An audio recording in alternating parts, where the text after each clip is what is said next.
yourself for greatness. And it's that old saying, iron sharpens iron. Well, Boston sharpened us to become the team that we became. And in order for us to win the championships.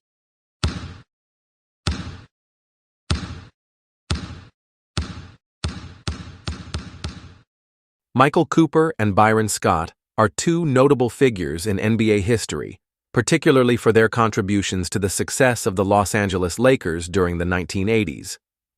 Michael Cooper was a five-time NBA champion with the Lakers, winning titles in 1980, 1982, 1985, 1987, 1988. While Byron Scott was a three-time NBA champion with the Lakers, winning titles in 1985, 1987, and 1988. That blood, sweat, and tears of that Boston Lakers LA rivalry. I mean, what does that mean? I mean, we see it in the news. We saw the whole decade play out. But being a player, what does that actually mean, that whole decade? I think when you got with the Lakers, or when I did, and we start playing in 1985, what you do is you always kind of like compare yourself to someone, organization. And I think Boston has always been the leader. The things that they've done in the 1960s, the 15 championships up until that point that they were constantly winning, you always wanted to become better than that. Yeah. And I think when Dr. Buss bought the team, and he put Showtime attached to it, obviously drafting Magic Johnson, and then bringing in pieces of Byron and Worthy and A.C. Green and Michael Thompson, just to name a few players.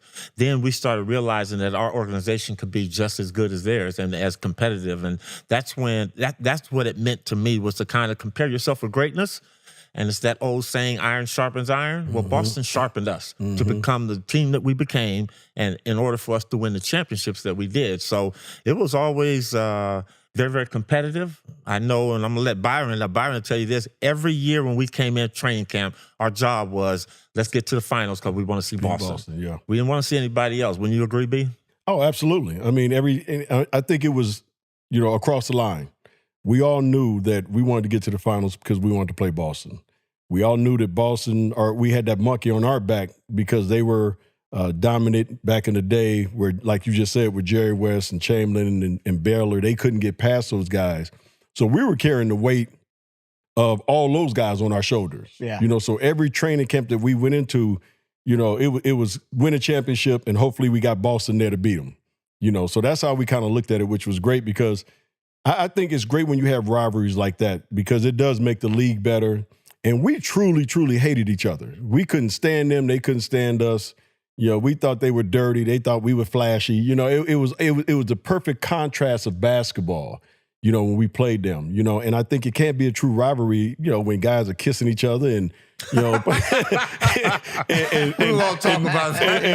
riding AAU planes together. They grew up playing against each other and all that shit. It can't be a true rivalry then. Yeah. But this was a true hatred. The only, I think, and Coop, you can answer this too, the only guy on that team I didn't hate was Dennis Johnson. And I didn't hate DJ because he was from here. He was an LA kid. You know what? I hated him when he had the uniform on, but after the end of the season, I always had that love for DJ. Right. He would be the only one. If we knocked him down, we would at least think about picking him up. The rest of them, we'd be like, man, fuck you. We ain't picking you up. You know what I'm saying?